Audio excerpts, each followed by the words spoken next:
Yo, what's happening guys? Welcome back to Tokimotive. Buying an S13 in theory.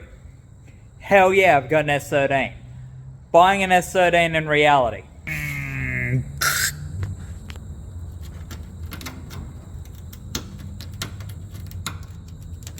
Yum. And then, picking at your rust spots.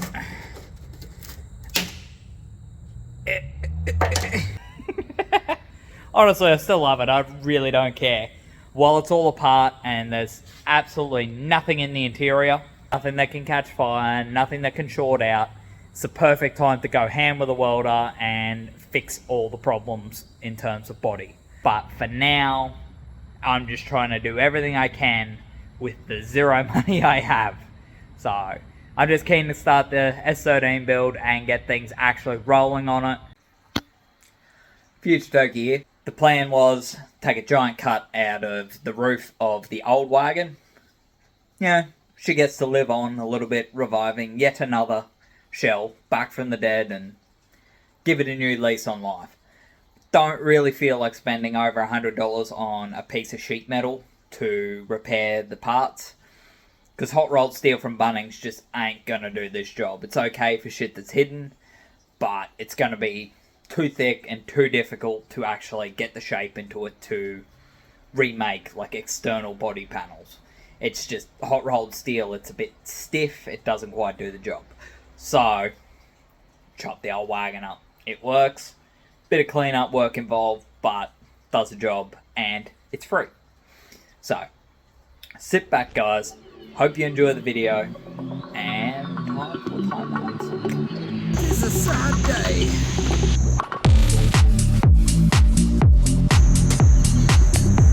I think there's too much mould on the headliner in there for it to catch fire. We're good.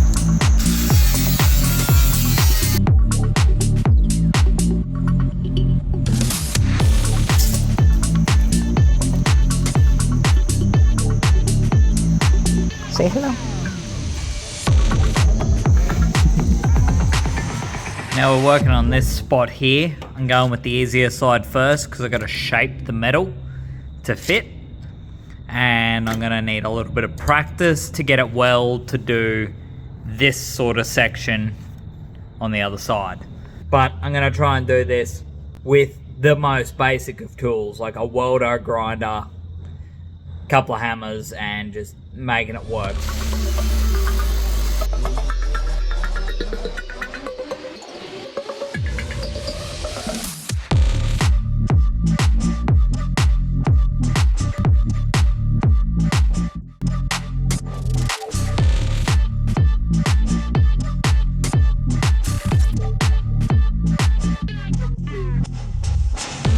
This little discovery, not so bad. Thought was bubble, very mild. Sometimes what is hidden behind bog is not worth the discovery. Buy a JDM car, they said. It'll be fun, they said. Well, hello there.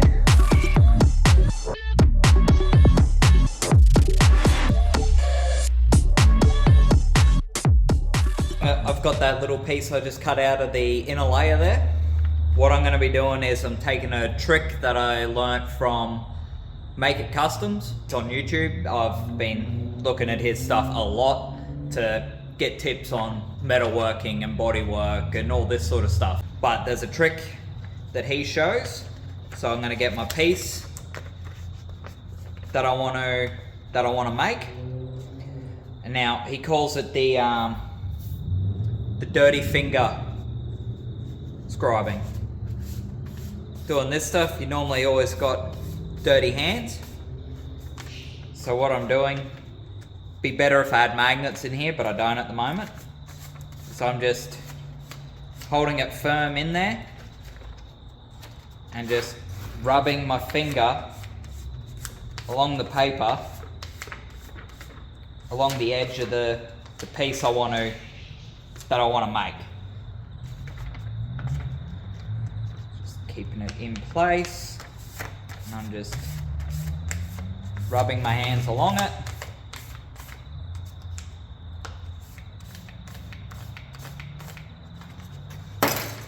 And there's the outline. I'll just cut that out, place it down on my piece of sheet metal, and then I can cut it out with the grinder and then try and work a bit of shape into it to replace that piece. I'm learning as I'm going with a lot of this sort of stuff, so don't take this as the be all end all for information on doing bodywork and rust repairs and everything like that. I'm just some dumbass in his shed having a go and trying to do every part of it I can. If you want the real in-depth, full info and real proper professional knowledge on it, I recommend going and checking out Make It Customs, because it's good stuff. It's good stuff. I've been loving his videos. So I'll leave a link to his channel in the description, because you can learn so much from him if you're doing this sort of thing. Metalworking, bodywork, and making custom things. He does this hot rod stuff.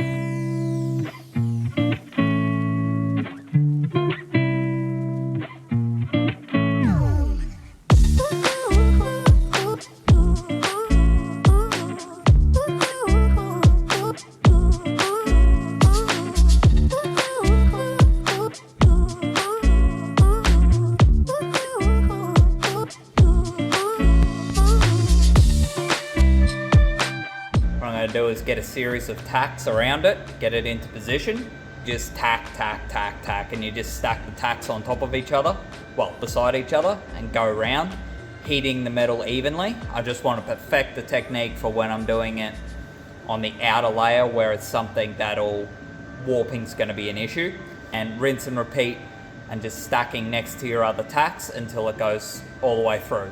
Then you grind back, and you'll find if there's any little pinholes where the tacks haven't quite adhered to each other properly, then you just add another tack or two and then grind that back, and happy days. It's on fire. That's not ideal.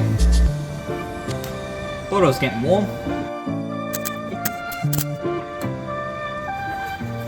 Fucking retard.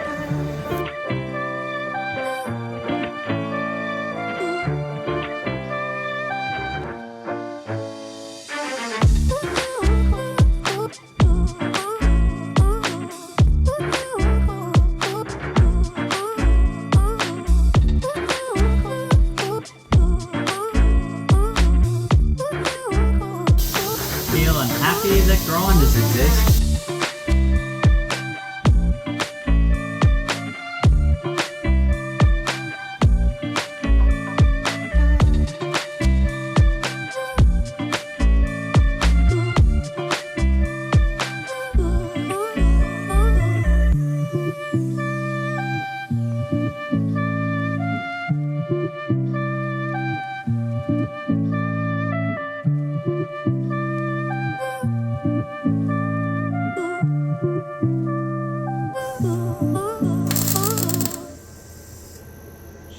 She just wants to spit, eh?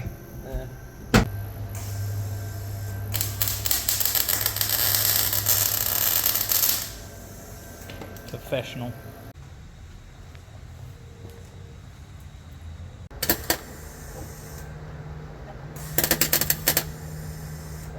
Oh yeah, the contamination's definitely on the inside.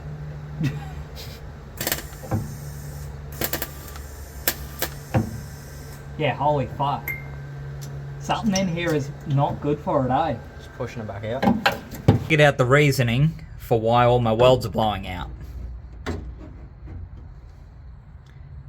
got like a fish oily rush treatment sprayed all through the rear quarters, which all down there is where I'm welding, which definitely has it as well.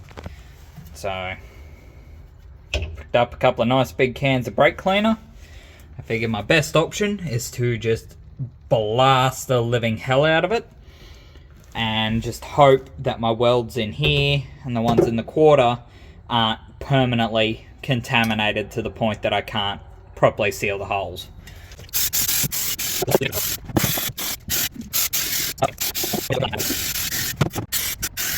Hopefully it does the trick. Well, it can definitely make its way out. And those definitely aren't sealed in that corner. Give it all a spray on the outside, and hopefully I get rid of the contamination and these welds will actually hold instead of blowing out and annoying the fuck out of me.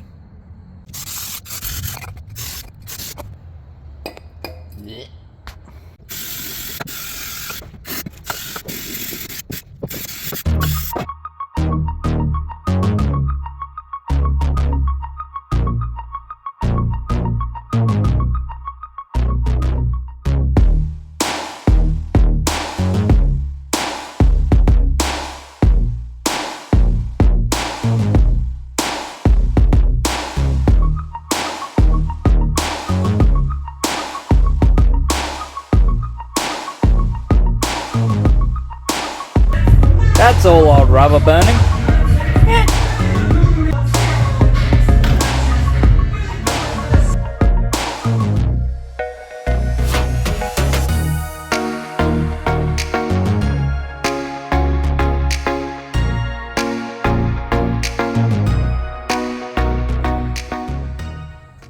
Good enough.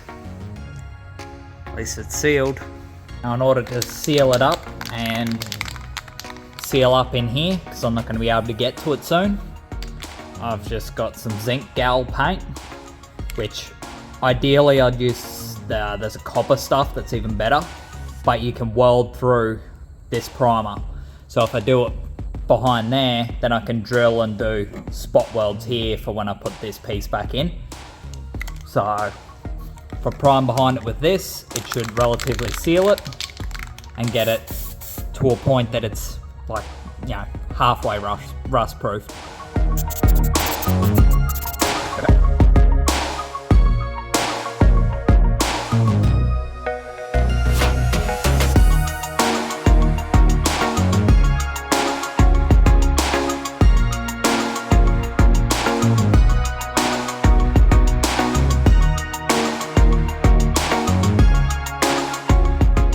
Finished bending and folding up the little patch panel, trimming it up and everything over my knee and all that sort of stuff. It all fits up pretty damn mint. There we go.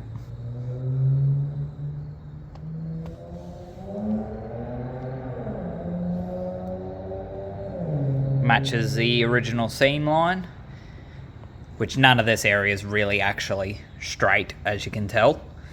But I'm actually pretty damn proud of that. It looks pretty good. I'll weld all the way along and then I'll do a couple of spot welds there by drilling with a drill bit until I just get to the next layer of metal, and then I can just weld, fill it, and then that's like a spot weld without having anything to actually spot weld with. With the gal paint in there, you can actually weld. It's weld through zinc gal paint. It's not ideal, it's not perfect, it's not great weld through primer, but you can weld through it. It doesn't actually cut your arc out. So I'm gonna give the backside of this a coat with some zinc gal paint. That will protect the inside a little bit because I won't be able to get to it afterwards. And then weld her in, and then can rough this area back and give it a prime for now to keep it all sealed. But I'm pretty proud of that. It's a pretty nice little patch panel going on. I'm happy.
so all the patches and anywhere there was rust is now all sealed up.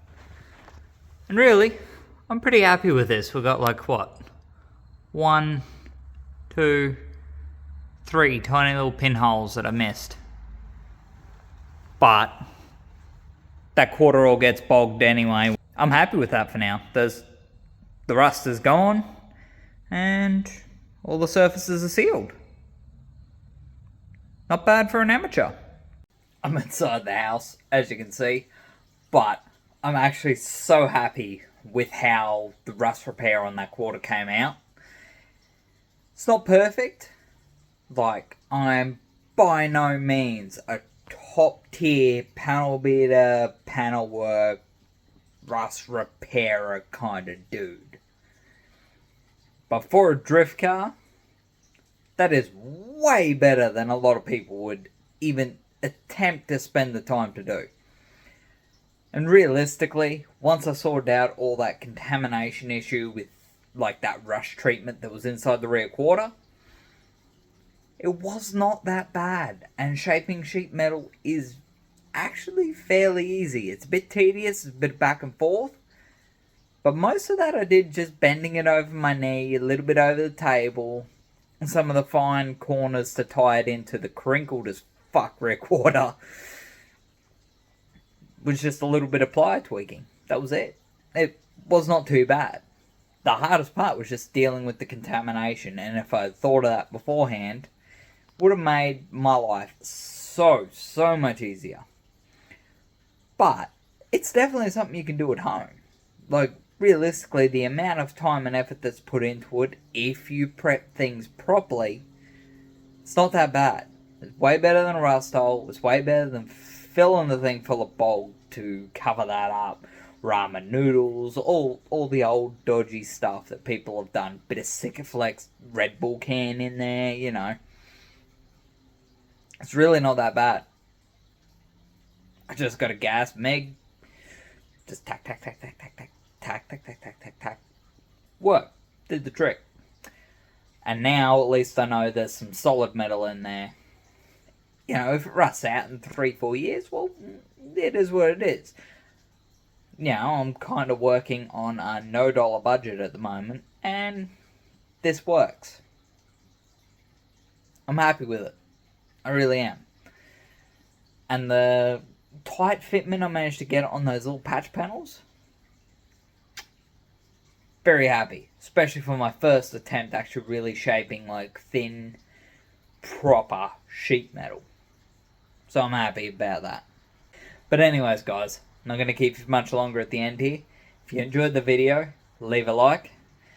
Drop your thoughts down below if you've got any tips on this sort of stuff that I haven't really picked up on, or that may help me out for this next side, because that is going to be a nightmare. That's going to be very difficult. With the amount that I found underneath on this side, the next side is going to be hell. I'm not keen, but I'm going to do it, because it needs to be done. So if you got any tips, any ideas that are going to help me out, let me know down below, because you may just make my life so much easier in the future. So, thank you guys for watching. If you're not already subscribed, consider dropping a subscribe. I'm about to get full rolling on the content again, and things are good. My back's finally recovered to a point, but enough that I can do everything I want to do. So, things are going to start full rolling again. Going to be a good year. I'm optimistic, I'm hopeful, and I'm looking forward to it. So, thank you guys. As always, I appreciate the support. Stay tuned for the next video, and I'll see you on that one. I'll see you on the next one.